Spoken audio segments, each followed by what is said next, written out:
What up, YouTube Nation? Welcome back to the show. For everybody who's first time tuning in, please like, share, and subscribe.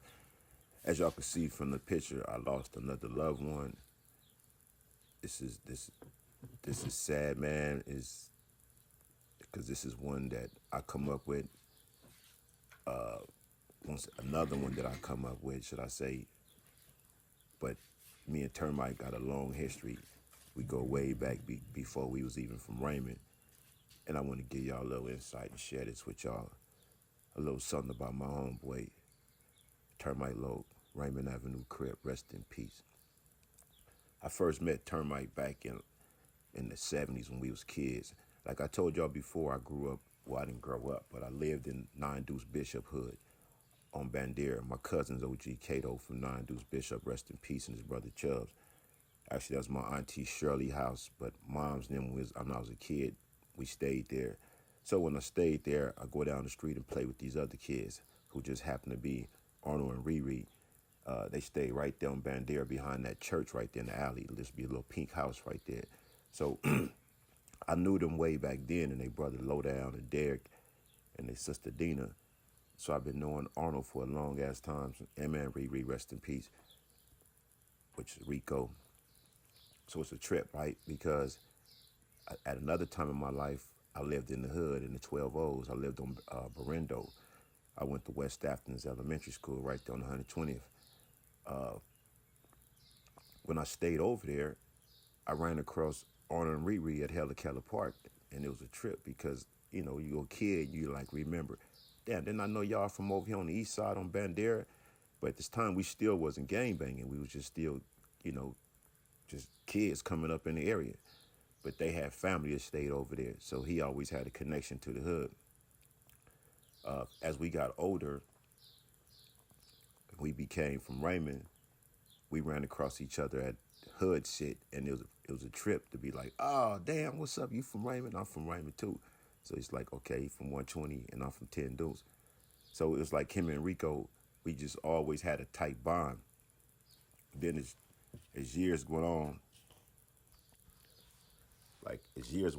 every time we'll be like hood shit, where all the Raymonds come together, like the 10 Deuces be in the 12 O's at Keller Park, or the 12 O's be in Inglewood and one of the motels on 102nd or something.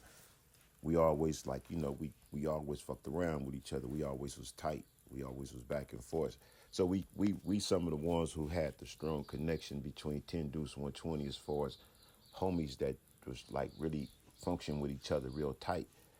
Our generation is the one who brought that together.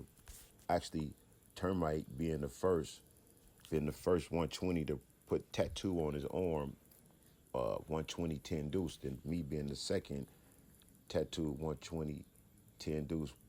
So we both, well, mine just said 102 120, but we the first ones who start doing that, like bridging the gap, bring our sides together. But we all at that time we all kicked it. We had quite a few of us from both sides of the hood. We was always real tight, so we like patrol both sides of the hood.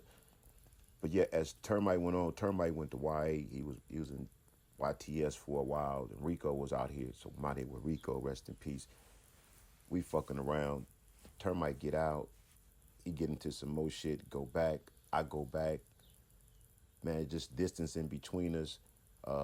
While I'm down, Termite, Rico get killed. Termite get out. Termite act the ass and just start killing up shit. That's when we start calling him the Terminator. His Termite was just out here, like active crip, active gangbanger to the max.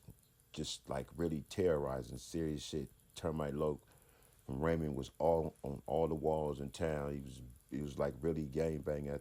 His brother got killed, so he just had it out. He just was putting in work. I'm just gonna say that. I'm gonna leave it at that. He was just really putting in a lot of work. Name was ringing. Got caught up. End up in the county. We in the crip module. This is when we was all in 2700. At this time, we all in the crip module. All of us is in there damn near for gang-related activities, for some kind of gang shootings or something. It was like very few homies on that tier at the time that was in there for some selling some dope. But all of us in there either had murder cases or attempted murder cases. And it's like 2700 Denver Road, 1989. So, like I said, his brother got killed like Rico got killed, I think late '88 or early '89. Termite got out and just went on one. And him and his brother was always tight, man. Arnold and Riri was coming up with his kids. It was like niggas know Arnold and Riri, Rico and Termite, Termite and Rico, Termite being the oldest. Uh, Homies from Beach Town know Termite and Rico very well, because Termite and Rico was very much was around back then when Beach Town was started. Fucking with the beach towns real tough. So a lot of beach towns over there, people on that side of town by Bandera and I was at hometown. A lot of them dudes over there, 8-9 East Coasters. A lot of them knew Termite and Rico. A lot of bishops knew they whole family. Termite and them still fuck with bishops. I mean, same with me because I got family from bishops, so I still fuck with OG bishops too. It's just the way it was when we coming up as a kid in that section over there. Certain people you remember, you don't forget regardless. But yeah, yeah, we was in 2700. Termite was in there facing life. I had attempted murders. Termite was just, he locked in like, fuck it, I'm finna get life. Niggas is coming to court on me. All he cared about was hip hop. He used to be like crazy when cause he never been to the pen. He had only been to YA, and being that I had been to the pen before, he was always asking me questions about what kind of tapes and shit he can get up in there. He'd be like, can I get my hip hop tapes?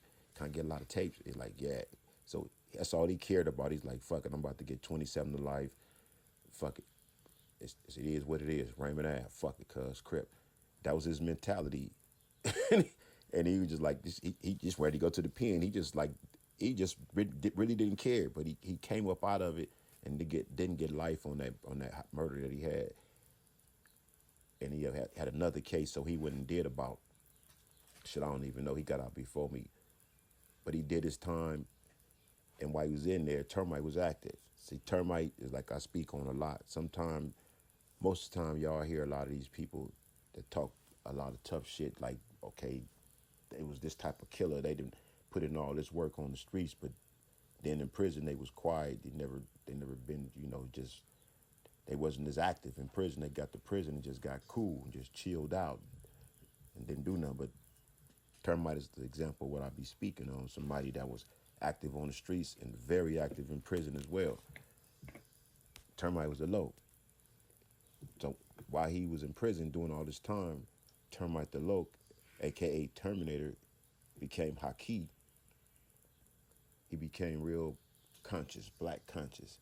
As you see on this picture right here, he got the George Jackson shirt on with the red, black, and green. So he became more into our people. He changed his name from Termite to Haki.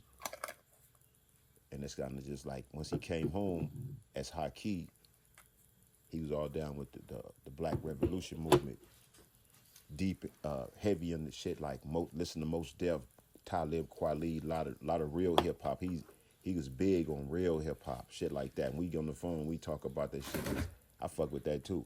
I fuck with Black Star, you know what I mean? I fuck with Mos Def and all them back then. So, he was big on that. He have conversations about hip hop, just go on and on and on. Like, have you heard this? How you heard this? He just go on and on. He just know all the straight hip hop and he talk fast. But that's my loc though. I mean, Termite was motherfucking. Termite was man. The enemies doesn't like Termite. They didn't like Termite. The enemies didn't like him. Termite did his shit before as a gangbanger. Like I said, on the streets and in prison. Termite was a good dude. Termite just, we got to the point where I done that shit. I'm done with that shit. I'm done with that shit. The gangbanging shit wasn't for him no more. It was for our people. He a prime example of somebody that grew, bro. He just grew. He opened up and became more like about his people, more out his blackness. But Termite chose are just, I don't know. We all got our own choices in life, which way we want to go and shit, how we want to go, how we want to live our life when we get older, like we are now. Man, Termite was just, I don't know, man. we get older and our health go bad, y'all. We gotta take care of ourselves. That's all I'm gonna say, man. We just gotta start taking care of ourselves the older we get. And it's easy to say because, I need to check on some shit now. My damn self, just keeping it 100. But we gotta do that though, man. But damn, bro, good dudes. This is my nigga right here, man. Rest in peace, Termite.